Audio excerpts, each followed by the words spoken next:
Olá, meninos do 7º ano. Vamos terminar as nossas videoaulas do volume 1 com a último assunto que falta, que é os domínios morfoclimáticos.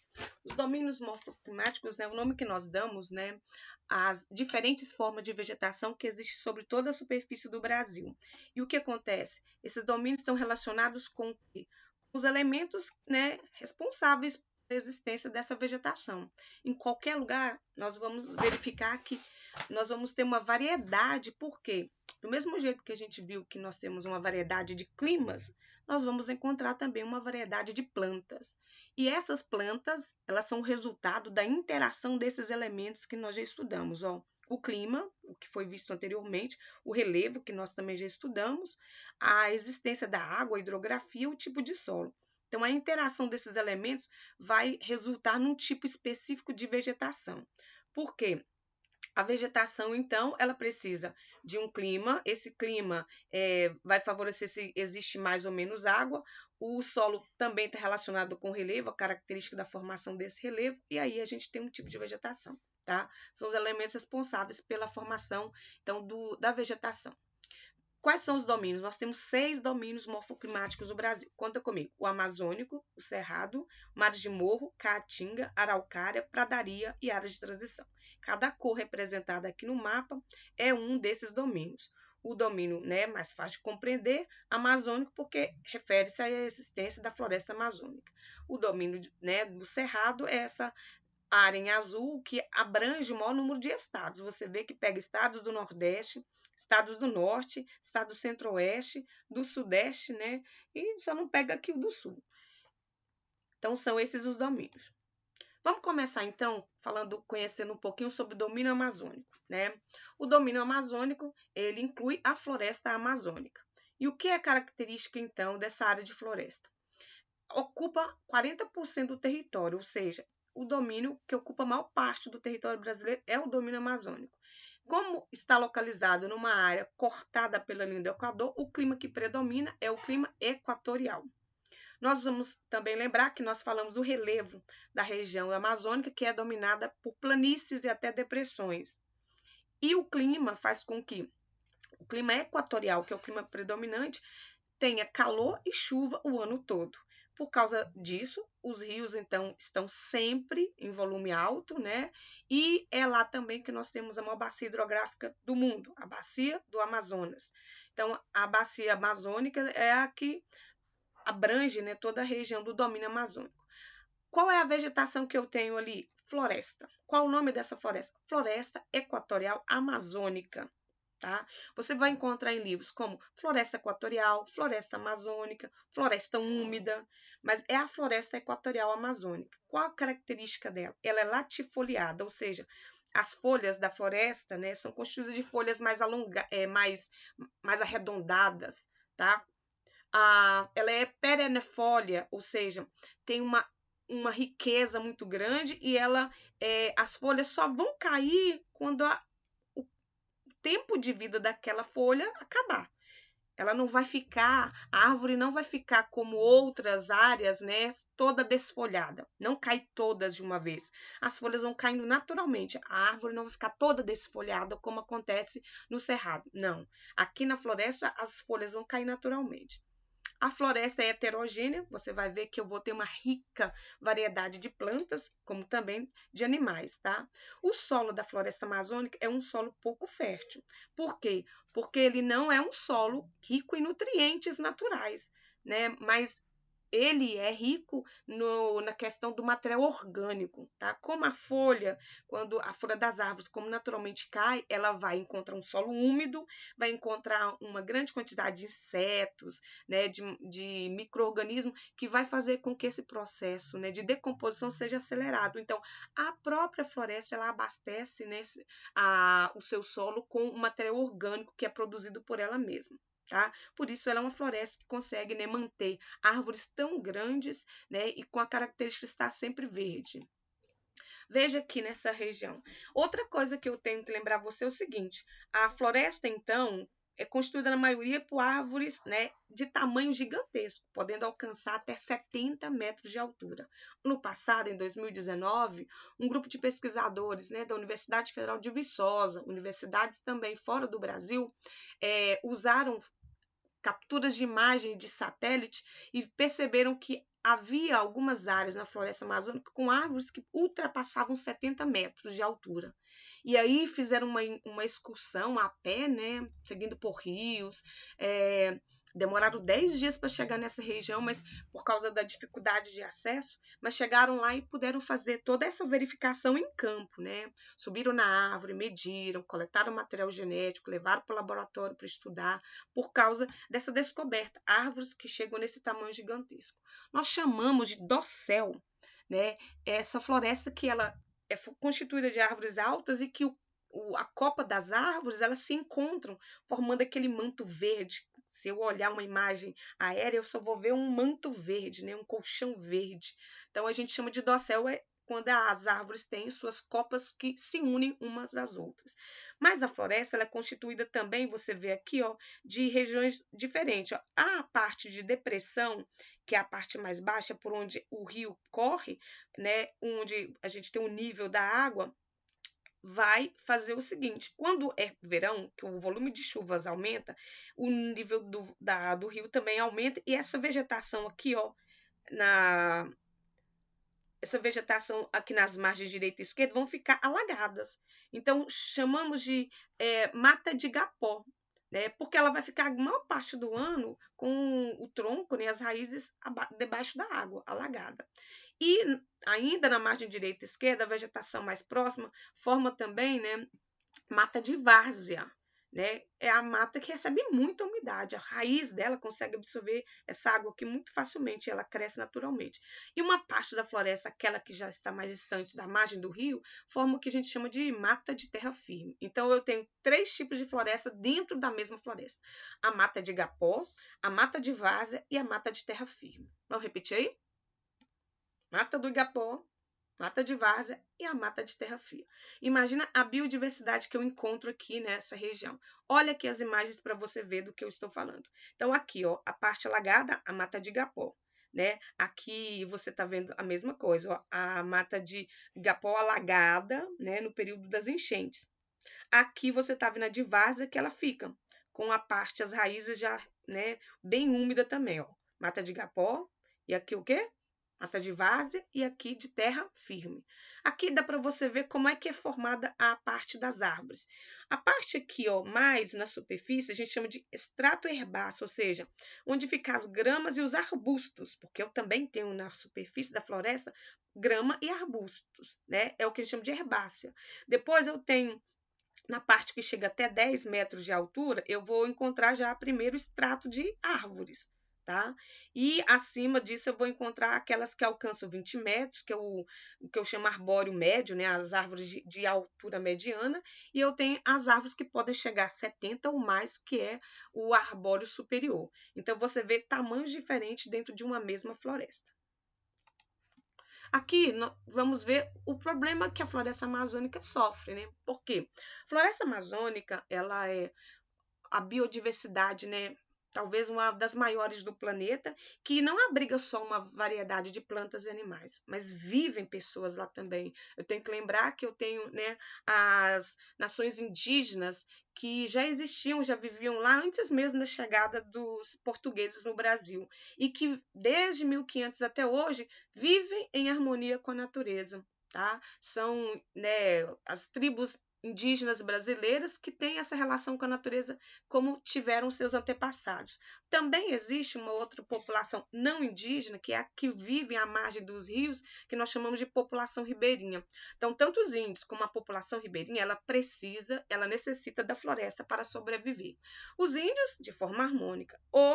Né, a população ribeirinha que vive ali da floresta, nem sempre. Né? Por quê?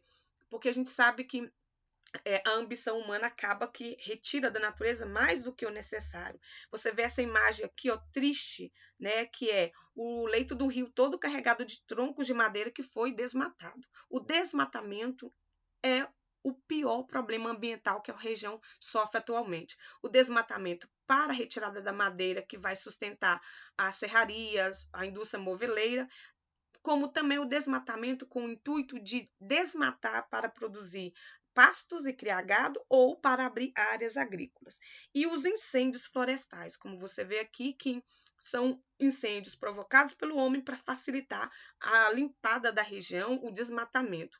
Então, são os problemas ambientais, né, que a região amazônica sofre, que esse domínio amazônico sofre ultimamente. O desmatamento e as queimadas irregulares e o avanço também sobre as regiões de demarcação de propriedade indígena. Por quê? A FUNAI, que é um órgão, né, do governo responsável em preservar as áreas indígenas, tá? As terras indígenas, ela demarcou as reservas indígenas, mas mesmo que isso seja legalmente protegido, sempre há, né, fazendeiros ou empresários que avançam sobre essas propriedades indígenas para poder retirar das terras indígenas aquilo que eles, né, têm como valor, a madeira, o minério, tá? Infelizmente é um problema grave. Vamos então aqui para o próximo domínio. O próximo domínio é um domínio muito conhecido por nós, que é o domínio do Cerrado, próprio aqui da região onde nós vivemos. O domínio do Cerrado, né, ele é bem diferente do amazônico, até pela imagem que você tem aqui. Olha, nós temos como, né, relevo Planalto. Você viu que lá o relevo era planície, né? Como relevo predominante o Planalto, você vê aqui, ó, eu não tenho floresta, não tenho floresta. As árvores que existem no domínio do Cerrado são de porte médio a pequeno. Os troncos não são retos, são troncos retorcidos, como você vê, né? Mas eu tenho uma riqueza grande nessa biodiversidade. Vamos ver as características do cerrado e onde estão? Olha, o domínio do cerrado, como eu falei, é o domínio que abrange um maior número de estados, né? Pega estados do Nordeste, do Norte, né? Do Centro-Oeste, só não alcança o Sul. Né? É uma área que fica entre vários domínios, o domínio amazônico, o domínio do cerrado, o domínio dos mares de morro, o domínio da araucária. Então, ele fica bem no espaço anterior. Se você observar pela imagem satélite, bem desmatado. Ele, de todos os domínios, o domínio do Cerrado atualmente é o domínio que mais tem sofrido a ação humana no desmatamento. Você percebe pela cor que eu vou ter poucas áreas dominadas pela cor verde.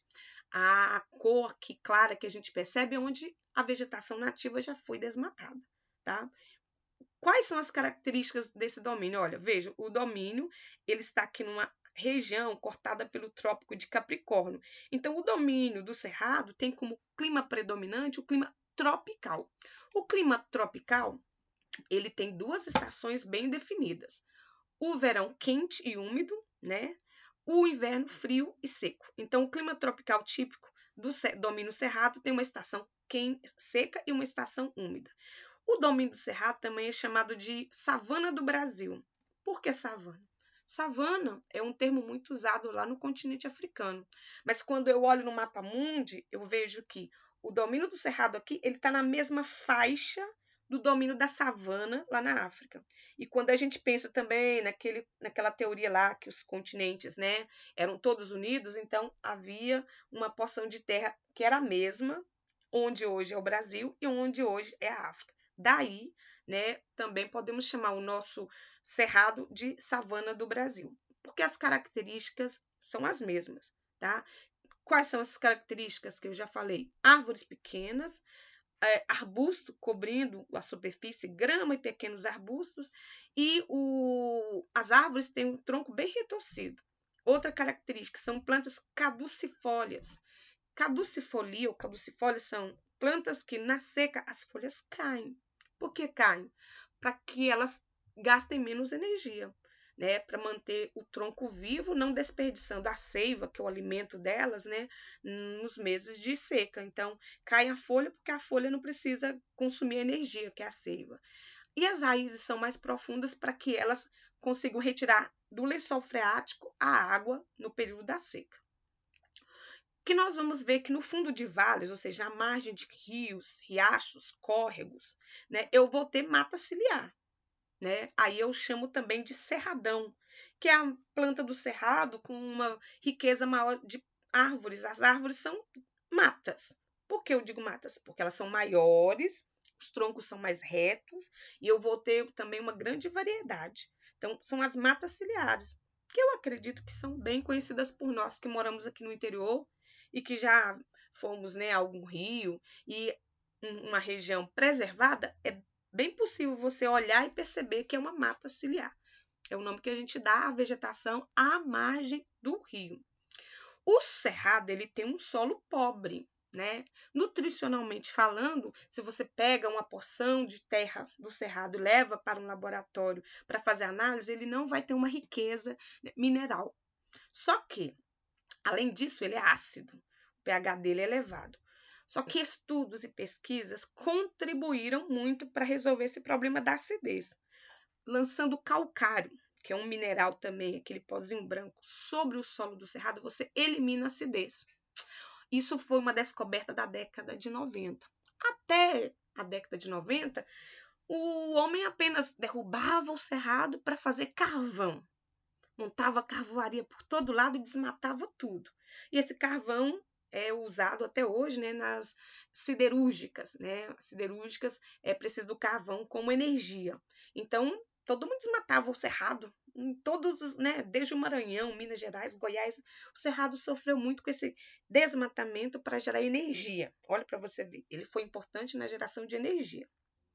Mas agora, com essa pesquisa que descobriu que o calcário corrige a acidez, o que aconteceu? O cerrado está sendo desmatado para abrir área para lavoura e área para criação de gado. Então, 3 problemas, né, que foram responsáveis pelo desmatamento quase que completo do domínio do cerrado. Primeiro, para geração de energia, né, gerando lá o carvão vegetal. Segundo, para a lavoura e também terceiro para a pecuária. São essas atividades, principalmente a lavoura pecuária, são as atividades econômicas que predominam, né, predominam no domínio do cerrado. Então, a expansão agropecuária comercial mecanizada tem acabado com essa vegetação. Por quê? Porque as áreas, se você observar aqui, ó, na nossa região mesmo, Paracatu, Coromandel, Patos de Minas, Guardamó, são áreas, né, irrigadas, onde a gente vê a instalação de pivô, que garante que durante o ano todo eles conseguem produzir uma infinidade de produtos. A maior quantidade é de soja aqui em Guardamó, mas Paracatu e Unaí produzem muito feijão, Patos de Minas o milho, né, a soja também, e o próprio café. Então, a vegetação nativa, ela tem desaparecido exatamente por causa disso, né? Da falta, então, da preservação de espaços e ao aumento, então, de áreas, né, de cultivo para a agricultura e para a pecuária. Só um minutinho que eu vou colocar minha bateria aqui. Um minutinho. Vamos para o próximo slide aqui para você ver.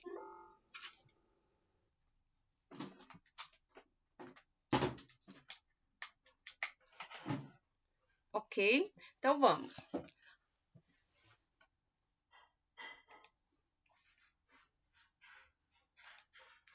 Aqui você tem uma ilustração que mostra, né, como é que é um extrato aqui de cerrado. Como se eu tivesse cortado aqui para você ter uma ideia aqui, ó. O cerrado é essa vegetação típica aqui, ó. Isso aqui é tipicamente um cerrado. Então, você vê que está numa área de planalto, tá vendo aqui? Uma área de planalto. Você tem árvores espaçadas, só perto aqui, ó, de uma área alagada que você vai ter mata, né? É uma mata seca, o que a gente chama de cerradão. E próximo a isso, ó, o cerrado é um domínio, então, que tem como vizinho matas, né? Como a gente vai ver, o mar de morro é constituído de matas e pode ter também, né, até mesmo florestas maiores, como a gente viu lá da região amazônica. Então, vizinho ao domínio cerrado, você tem outros domínios. Olha esse mapa aqui, ó. Como eu falei que o domínio do cerrado fica mais na parte central, né, central do Brasil, eu tenho como vizinho a floresta amazônica, eu tenho a caatinga, eu tenho a Mata Atlântica e eu tenho os campos e o Pantanal. Com isso, eu tenho influência. Os animais que transitam aqui no cerrado também podem, algumas espécies podem transitar aqui, ó, tá? Pode, dependendo da época do ano, elas oscilam, né? Elas migram de um lugar para outro, tá? Então, por isso que você tá vendo aqui o que nós chamamos de cerrado típico mesmo, ele vai estar vizinho a outras áreas com outras formas, né, de vegetação, tá? Então, olha só que interessante quando eu falo isso. Aqui mesmo, quando a gente anda, eu já encontrei, já vi em Paracatu, tô andando, né? De repente, no meio do cerrado, aparece uma araucária. Ou no meio do cerrado, mais nessa região, você tem uma planta típica daqui. Porque as árvores, os animais, pegam frutos, né? Comem e deixam a semente e acaba que brota de uma outra região uma planta, né? Uma ou algumas, que não é típica daquela região, que a gente percebe nitidamente que foi, né, migração trazida de semente ou de espécies trazida por animais, principalmente. Uma coisa também do cerrado que a gente tem que lembrar que o cerrado pode parecer que as árvores elas não têm um valor econômico, mas na década de 90, no início dos anos 2000, a Embrapa mostrou, né, para as pessoas, né, que vivem na região de Cerrado, que existe uma riqueza muito grande que deve ser preservada, que são as frutas típicas do Cerrado. Né? Aqui em Vazante mesmo a gente tem uma franquia, né, que chama Frutos do Cerrado, e lá você vê no cardápio, né, de sabores uma infinidade de frutos todas coletadas do Cerrado. Isso fez com que as pessoas começassem a pensar, ao invés de derrubar um pé de, imagina como é que um piqui, esse aqui tá com a cara de piquizeiro. Ao invés de derrubar esse piquizeiro aqui para poder fazer pastagem, deixa ele em pé, né? Planta sua pastagem aqui, mas deixa ele em pé, porque quando ele der o fruto, você pode ter uma renda extra. Coleta o fruto, vende para essa fábrica que vai industrializar e vender esses sorvetes e picolés saborosos, né? Todos feitos de uma fruta típica do Cerrado. É uma franquia. Então, isso tem feito as pessoas que vivem em sítio, chácara ou fazenda a replantarem. Eles já tinham cortado todos os frutos do cerrado, a Embrapa doa a muda, as pessoas têm plantado. Por que plantar? É planta nativa da região, ou seja, ela se adapta facilmente. Ela consegue resistir a longos períodos de seca, né? Ela não é exigente no solo. Então, quando você planta uma planta típica daquele lugar mesmo, é muito mais fácil, né? Ela crescer, reproduzir. Isso tem feito com que muitas áreas, principalmente no estado de Goiás, voltem a ter os frutos típicos do cerrado que já estavam quase que desaparecendo. Olha que legal, né? Aqui nós temos uma mata ciliar, que é o cerradão. Você percebe o seguinte, ó, onde tem água, a mata ciliar de uma margem com a outra acaba até se encontrando, né? Formando aqui um corredor bem legal de sombra, né? E aqui perto das várzeas, onde tem água também, é muito comum a gente encontrar essa palmeira, né? Em toda a região de Cerrado, perto de Lagoa, de Várzea, a gente encontra palmeira, né? E você vê uma coisa, olha a cor do tronco dessas árvores. Sabe por que ele está pretinho? Porque naturalmente o cerrado, isso estou te falando naturalmente, né? Presta atenção, naturalmente o cerrado ele sofre queimadas, geralmente num ciclo de 3 a 4 anos, queimadas naturais, tá? E tem um aspecto positivo. Essa queimada natural, ela faz o solo enriquecer-se com a cinza. E a floresta, né, do cerrado, a floresta não, as plantas do cerrado, elas brotam mais vigorosas, produzem melhor. Isso quando é natural. Mas ocorre também que o cerrado também tem sido vítima da degradação humana. Muitos lugares o homem coloca fogo, aí já não é natural.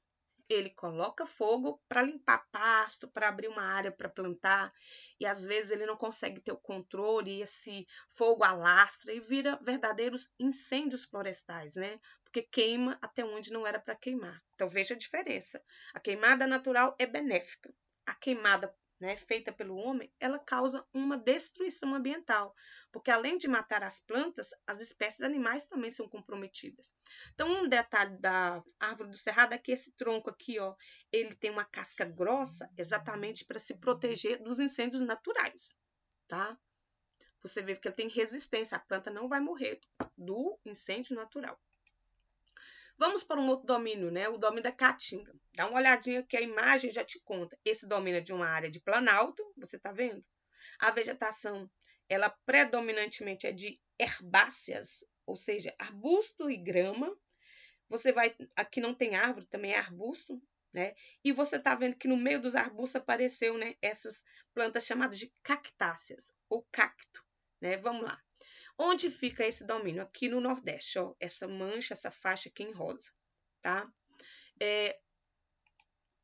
A formação típica da caatinga, ela fica numa região de clima tropical, mas semiárido. Qual que é a diferença do tropical para o tropical semiárido? O tropical tem um período de seca e um período de chuva. O período de chuva é longo, né? E o período de seca não se estende tanto. Em clima semiárido, vai ter um período de seca muito mais prolongado. Dependendo da região lá da Caatinga, vou voltar aqui só para você ver, ó. Essa região aqui mesmo, ó, essa região aqui, ela vai ter um período que passa 7, 8 meses sem chuva e já teve, em 83, 84, um período de 3 anos sem chuva. Então, imagina o que acontece num lugar que fica tanto tempo sem chover. Então, o período quente é quente o ano todo e o período de seca é muito prolongado. E quando chove, as chuvas não são regulares, tá? O que eu tenho, então, no lugar que é quente, com pouca água? Eu vou ter mais arbustos e também as plantas chamadas xerófilas, que são os cactos, né? Aquelas, toda espécie de planta que tem a folha mais gorda e espinho, né? O espinho é uma forma também, né, dela conseguir perder menos água. Ela é caducifólias porque aqueles arbustos que a gente viu na imagem perdem a folha completamente na época da seca, também para poupar energia. E existem, né, uma série de palmeiras que são chamadas de carnaubeiras, né, que ela também consegue sobreviver ali porque ela não transpira. Numa região dessa, os rios são fundamentais. Na região onde nós vimos lá, do domínio da Caatinga, o rio principal é o São Francisco. O São Francisco é um rio importantíssimo, também a gente já até falou, né, quando estudou mesmo a hidrografia, que eles fizeram a transposição para levar a água do São Francisco, que é um rio perene, é o único rio lá da região, né, da Caatinga que é perene, ou seja, tem água o ano inteiro, porque eu vou ter muitos rios intermitentes, que são aqueles rios que na seca secam, lá na região da Caatinga, e o rio permite, então, que a vegetação próxima a ele continue exuberante. O solo da Caatinga é raso e salino. Por que salino? Porque como os rios, a maior parte deles secam, o sal que deveria chegar ao mar acaba ficando nessa região e deixando um valor, um teor maior de sal. O que nós temos? Esse ecossistema também tem sido agredido, né? Por quê? Porque em áreas, né, de planícies, eles drenam a água ou irrigam, né, e fazem lavouras ou mesmo criação, né, de animais. Então, o latifúndio, ou seja, áreas extensas, principalmente no cultivo da cana-de-açúcar, isso é bem antigo, né, são responsáveis pela destruição da caatinga, né? Mesmo que não chova, eles irrigam e conseguem plantar, cultivar cana-de-açúcar e outros alimentos. E muitas vezes, quando essa terra já não está tão produtiva, ela é abandonada. Um outro problema ambiental grave é a desertificação, que é quando você abandona uma área para usar outra e deixa aquela área descoberta, sem nenhuma vegetação, sem nenhuma proteção. Ela, ao longo do tempo, sem chuva, ou mesmo quando chove, ela vai secando, vai abrindo crateras e vai entrando no processo de desertificação. Aqui nós temos a região Nordeste para você ver o relevo, né? Como eu falei, é o Planaltos, que é o relevo que predomina, né, na região da Caatinga. E aqui eu tenho o Planalto da Borborema, que tem um papel também que faz com que a chuva seja menos ainda. Que a massa de ar úmida aqui do Atlântico, que é responsável em chuva aqui no litoral, o que acontece? Chove no litoral, chove aqui no Agreste, mas quando chega aqui a região montanhosa, as massas já não conseguem passar e chegar aqui no sertão. Esse aqui, ó, o sertão, é onde a chuva é pior ainda, né? Quase não chove. A chuva que vem, ela vem aqui, ó, do Atlântico Norte aqui e que chove aqui, geralmente é fevereiro, março, abril e até maio. Então, essa extensão aqui, ó, se eu pegar essa extensão até aqui, o que eu vejo? Como? Eu tenho o oceano, aqui é o oceano. Aqui eu tenho, né, ainda o Agreste, que é um tabuleiro, uma área plana onde chove. Depois eu tenho aqui, ó, o Planalto da Borborema, tá vendo? O Planalto da Borborema aqui. Depois eu tenho a planície, depressão sertaneja, onde a chuva não chega. Depois você teve aqui, ó, o Planalto e a Chapada da Bacia do Parnaíba, tá vendo aqui, ó, Planalto e a Bacia do Parnaíba, que é esse rio que você tá vendo aqui, ó, que abastece Maranhão, né, que mais? Ceará. Então aqui já tem Planalto e aqui eu já não vou ter o problema tão grande de chuva, porque o problema maior tá aqui no sertão. Veja a vegetação típica do domínio da Caatinga. As caquetás,